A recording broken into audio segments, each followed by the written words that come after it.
Assalamualaikum warahmatullahi wabarakatuh. Halo, gimana kabarnya? Apakah semua baik-baik saja? Saya Rahmatul Hidayati Maulidia. Di sini saya akan menjelaskan tentang bentuk-bentuk masalah sosial yang ada di Indonesia. Apakah ada yang tahu apa saja bentuk-bentuk masalah sosial? Bentuk-bentuk masalah sosial dibagi menjadi 7, yaitu yang ke-1, kemiskinan, yang kedua, pengangguran, yang ketiga, kriminalitas, yang keempat, kesenjangan sosial, yang kelima, penyakit menular, yang keenam, kenakalan remaja, dan yang terakhir yaitu aliran sesat. Kemiskinan adalah kondisi di mana seseorang tidak mampu untuk memenuhi kebutuhannya yang sesuai dengan standar kehidupan pada umumnya. Pada kondisi ini, ketidakmampuan ditandai dengan rendahnya kemampuan pendapatan seseorang untuk memenuhi kebutuhan sehari-hari. Bentuk-bentuk kemiskinan ada 3. Yang pertama, kemiskinan absolut. Kemiskinan absolut adalah di mana individu sulit bahkan tidak sanggup untuk memenuhi kebutuhan pokoknya sekaligus mendasar agar dapat menyambung hidup. Kemiskinan relatif adalah kemiskinan yang melanda seseorang namun masih mampu untuk memenuhi kebutuhan yang mendasar. Misalnya, ada seorang buruh yang berangkat ke pabrik menggunakan sepeda, tetapi ia menyadari bahwa teman-temannya mempunyai sepeda motor. Ketika itu pun ia merasa kurang mampu dibanding rekan-rekannya. Ketidakmampuan seseorang dalam hal ini kemiskinan relatif, sebagian besar ditentukan oleh individu sendiri. Yang ketiga, kemiskinan kultural merupakan bentuk kemiskinan yang terjadi akibat adanya sikap dan unsur budaya masyarakat yang cenderung santai dan tidak memiliki motivasi untuk memperbaiki taraf hidupnya menjadi lebih baik. Berikut ini adalah data-data kemiskinan dari tahun 2019, 20, dan 21. Pandemi COVID-19 telah memukul perekonomian. Dampak paling besar dirasakan oleh masyarakat kelompok pendapatan rendah dan menengah. Badan Pusat Statistik BPS mencatat di tengah masa pandemi COVID-19, jumlah penduduk miskin di Indonesia semakin bertambah. Maret 2019, jumlah penduduk miskin tercatat 25,14 juta jiwa. Setahun kemudian, jumlahnya naik menjadi 26,42 juta jiwa. Terakhir pada Maret 2021, BPS mencatat warga miskin jumlahnya naik lagi menjadi 27,54 juta jiwa. BPS juga mencatat tingkat ketimpangan pengeluaran penduduk Indonesia yang diukur dengan Gini rasio.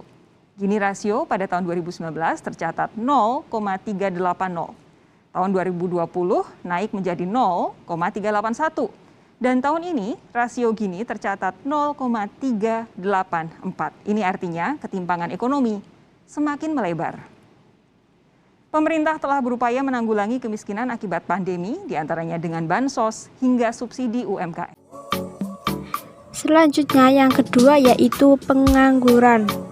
Pengangguran adalah sebuah golongan angkatan kerja yang belum melakukan suatu kegiatan yang menghasilkan uang. Jenis-jenis pengangguran dibagi menjadi 4. Yang pertama, pengangguran terbuka. Pengangguran terbuka adalah pengangguran yang tidak memiliki pekerjaan. Yang kedua, pengangguran siklikal. Kondisi ini terjadi karena adanya perubahan dalam kegiatan perekonomian negara. Mundurnya perekonomian akan mengakibatkan daya beli masyarakat yang menurun, sehingga perusahaan akan mengurangi produksi dan menghentikan karyawannya. Yang ketiga, pengangguran musiman. Kondisi ini disebabkan oleh siklus ekonomi yang berfluktuasi karena adanya pergantian musim. Yang keempat, setengah pengangguran merupakan pekerja yang mempunyai pekerjaan namun jam bekerjanya sedikit, biasanya kurang dari 35 jam dalam seminggu. Pada saat ini banyak pengangguran, utamanya pada pengangguran anak muda. Berikut datanya. COVID-19 menyisakan masalah ketenagakerjaan yang cukup pelik. Banyak orang sulit mendapatkan pekerjaan, termasuk mereka yang baru saja lulus. Badan Pusat Statistik mengemukakan tingkat pengangguran terbuka melesat dalam setahun. Sebelum pandemi, saudara, pada bulan Februari 2020, tingkat pengangguran terbuka masih di angka 4,94%. Setahun kemudian, angka ini melonjak menjadi 6,26%, saudara.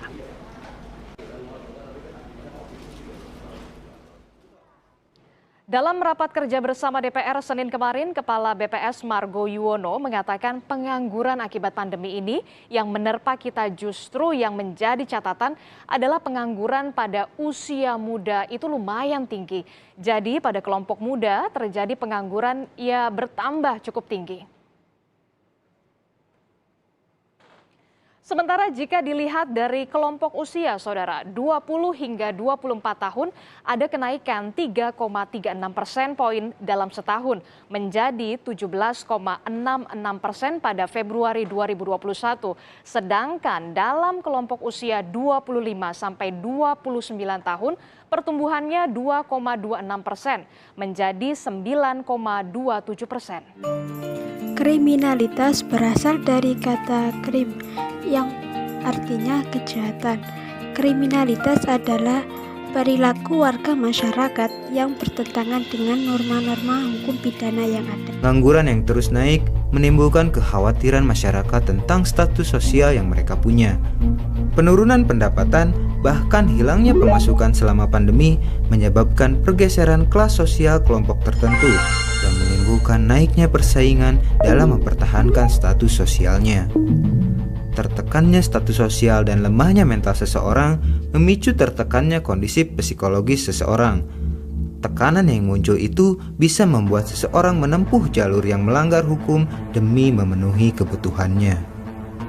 Terbukti berdasarkan laporan United Nations of Drugs and Crime (UNODC), selama masa krisis ekonomi, kasus perampokan menjadi berlipat ganda.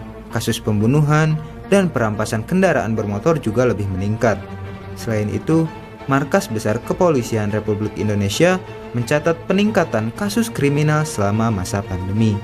Bahkan, Agustus lalu terjadi kenaikan sebesar 4,49%. Kasus kriminal tertinggi sejauh ini diantaranya penyalahgunaan narkoba, pencurian, dan pembegalan. Bukti-bukti itu menunjukkan permasalahan sosial berhubungan dengan permasalahan ekonomi dan memicu peningkatan tindakan kriminal. Adapun dampak tindakan kriminal yaitu merugikan pihak lain baik secara material maupun non-material, merugikan masyarakat secara keseluruhan, merugikan negara, mengganggu stabilitas keamanan masyarakat, serta mengakibatkan trauma kepada para korban. Yang keempat, kesenjangan sosial. Kesenjangan sosial adalah perbedaan jarak ekonomi antara satu kelompok dengan kelompok yang lain. Adapun beberapa faktor yang mendorong terjadinya kesenjangan sosial ekonomi di masyarakat, di antaranya menurunnya pendapatan per kapita, ketidakmerataan pembangunan di daerah-daerah, rendahnya mobilitas sosial, adanya pencemaran lingkungan alam, dan yang terakhir, kesenjangan sosial ekonomi dapat menimbulkan masalah di masyarakat. Contoh tersebut merupakan salah satu contoh kesenjangan sosial pada pendidikan. Yang kelima yaitu penyakit menular. Penyakit menular adalah gangguan yang disebabkan oleh organisme seperti bakteri, virus, jamur, dan parasit. Ada 3 kelompok utama penyakit menular, yaitu A. Penyakit sangat berbahaya karena angka kematiannya cukup tinggi. B. Penyakit menular tertentu yang menimbulkan kematian dan cacat, walaupun akibatnya lebih ringan daripada yang poin pertama. C. Yaitu penyakit penularan yang jarang menimbulkan kematian dan cacat, tetapi dapat mewabah dan menimbulkan kerugian material dan kesehatan. Salah satu contoh penyakit menular seperti pada saat ini telah terjadi COVID-19. Virus 2019 novel coronavirus atau 2019 nCoV yang lebih dikenal dengan nama virus corona adalah jenis baru dari coronavirus yang menular ke manusia. Virus corona adalah jenis virus umum yang menyebabkan infeksi pada hidung, sinus, atau tenggorokan bagian atas. Virus corona merupakan keluarga besar virus yang menyebabkan penyakit flu biasa hingga penyakit yang lebih parah seperti MERS, MERS, dan SARS, SARS. Secara global, virus corona baru muncul secara berkala di berbagai daerah, termasuk SARS pada 2002 dan MERS pada 2012. Indikasi dan juga gejala ringan virus corona umumnya menyerupai gejala flu seperti demam dan batuk. Diperkirakan gejala dapat muncul setelah 2 hari atau selama 14 hari setelah paparan. Pencegahan dengan cara cuci tangan dengan sabun dan air selama setidaknya 20 detik, serta hindari menyentuh mata, hidung, dan mulut dengan tangan yang tidak dicuci. Yang keenam yaitu kenakalan remaja. Kenakalan remaja adalah kejahatan yang melanggar hukum yang dilakukan oleh anak remaja. Kenakalan remaja disebabkan oleh 2 faktor, yaitu faktor internal dan faktor eksternal. Faktor internal yaitu krisis identitas adalah hal ini disebabkan karena pada masa remaja kondisi kejiwaannya masih labil dan belum bisa mengontrol diri. Selanjutnya, kontrol diri yang lemah menyebabkan remaja mudah untuk terbawa pada arus kehidupan yang sering hanya untuk menunjukkan identitas dirinya saja. Yang kedua yaitu faktor eksternal, faktor yang dari luar. Terjadi karena yang pertama keluarga atau perceraian orang tua, sehingga anak tersebut tidak memiliki kasih sayang yang lebih dan mereka akan melampiaskan keluar. Yang kedua yaitu faktor teman dan lingkungan yang kurang baik. Remaja akan mudah untuk terpengaruh dari lingkungan yang kurang baik. Dan yang ketiga yaitu pengaruh budaya asing yang cenderung negatif. Yang ketujuh yaitu aliran sesat.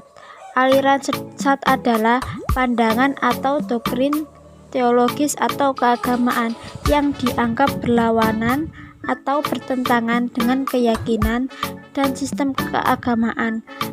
Ada beberapa aliran sesat yang ada di Indonesia, di antaranya Komunitas Eden atau Salamullah.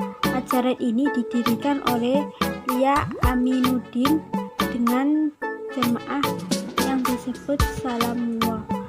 Dia mengaku sebagai imam dan penyebar wahyu Tuhan. Yang kedua yaitu Gerakan Gavatar yang didirikan oleh Ahmad Musaket. Dia mengaku sebagai nabi. Yang ketiga yaitu Dimas Kanjeng Taat Pribadi yang didirikan oleh Dimas Kanjeng Taat Abadi pada tahun 2016. Dan yang terakhir yaitu munculnya kerajaan palsu atau raja-raja palsu. Contohnya yaitu ada Raja Agung Sejagat dari Purwokerto.